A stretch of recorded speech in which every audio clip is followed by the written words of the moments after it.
আজ শাড়ি আর পাঞ্জাবির দিন, আজ অঞ্জলি দেওয়ার দিন।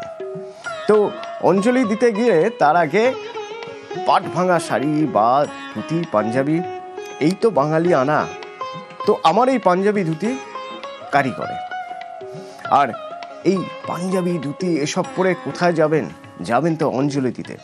তো আমরা এখন দেখব এই অঞ্জলি কিরকম হচ্ছে শোভাবাজার রাজবাড়ি থেকে। কখন অঞ্জলি একবার জানা যাক, কি হচ্ছে সেখানে দেখা যাক। আমার সঙ্গে আমার সহকর্মী জুনেলা রয়েছে সরাসরি। জুনেলা, শুভ অষ্টমী, একটু তোমার মাধ্যমে দেখে নিতে চাই রাজবাড়িতে কি হচ্ছে এখন।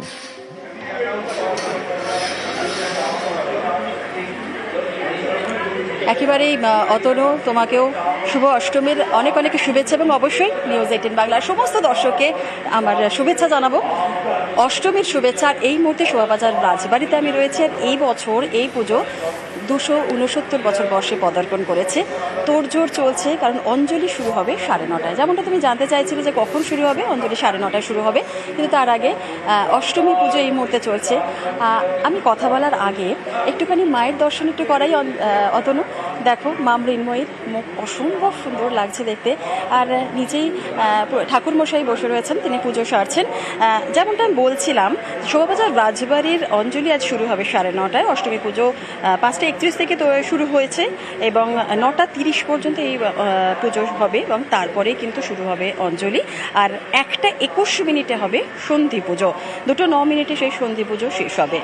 প্রসঙ্গত আরও একটি বিষয় যে আজকে কিন্তু এই বাড়িতে মাকে ভোগ নিবেদন করা হয় না, মাকে নৈবেদ্য নিবেদন করা হয়। আরও একটু বিস্তারিত কথা বলবো এই বাড়ির সদস্য দেবরাজ মিত্রর সঙ্গে একটুখানি কথা বলবো অতনু, ওর থেকে আর একটুখানি জেনে নেব যে আজকে ঠিক কি কি আয়োজন করা হয়েছে।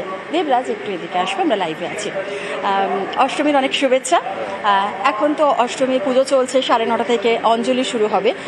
একটুখানি যদি ডিটেলে বলো, কতক্ষণ ধরে পুজো মানে চলছে, কটার সময় শুরু হয়েছে পুজো? পুজো 7:30 শুরু হয়ে গেছে। 108টা যে পদ্মের মালা, সেটা ঘটে দেওয়া হয়ে গেছে।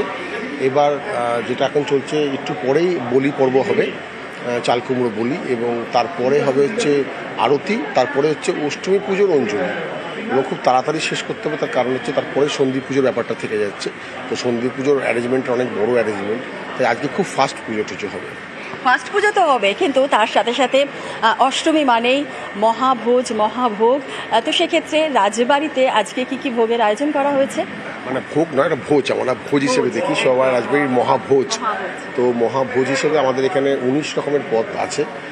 সেই 19 রকম পদ, লুচি, ছোলার ডাল, ধোকার ডালনা, ছানার কোপ্তা, ভাত, শুক্তো, মুগের ডাল, বাসন্তী পোলাও, ফ্রাইড রাইস, জিরা রাইস, ফুলকপির তরকারি, আরও অনেক, পনির, গোলাপ জামুন, পান্তুয়া, এই ধরনের ভ্যারাইটিস আইটেম, 19 থেকে 20 রকমের আইটেম বুফে সিস্টেম করা হয়েছে। সাধারণ মানুষ কুপন সংগ্রহ করছে এবং সেই মহাভোজে অংশগ্রহণ করছে। বেশ বেশ, অনেক ধন্যবাদ। যেমনটা বলছিলাম, অঞ্জলির সাথে সাথে কিন্তু আমি মহাভোজের খবরও তোমাকে জানিয়ে দিলাম অতনু। একটু দেখানোর চেষ্টা করবো অ্যাটমসফিয়ার। এই মুহূর্তে ঠাকুর দালানে মানুষজন আস্তে আস্তে আসতে শুরু করে দিয়েছেন, এবং এই বাড়ির সদস্যরা যারা রয়েছেন তারাও অঞ্জলি দেওয়ার জন্য তৈরি হয়ে রয়েছেন। একটু আপনার সঙ্গে কথা বলবো। আপনি এই বাড়ির বউ, অঞ্জলি তো একটু পরেই শুরু হবে। হ্যাঁ, অঞ্জলি একটু পরেই শুরু হবে। আমরা সকাল থেকে এসে বসে আছি। অঞ্জলি হলে বলি হবে, বলি হওয়ার পর আরতি হবে, আরতির পর পুষ্পাঞ্জলি হবে। অঞ্জলির জন্য আপনি একদম তৈরি। আচ্ছা, মানে আপনি এই বাড়ির বউ, কত বছর হলো বিয়ে হয়েছে? 42 বছর। 42 বছর। আগেকার পুজো আর এখনকার পুজোর মধ্যে কিছু কি তফাৎ আছে? না, একই রকমই। পুজো নিয়ে কেউ কিছু 42 বছর কম্প্রোমাইজ ধরে করে না। এই পুজো, এই বাড়ির সঙ্গে তিনি ওতপ্রোতভাবে জড়িত। এই রাজবাড়ির পুজো দেখেছেন, যেমন এরকম পুজো দেখছেন।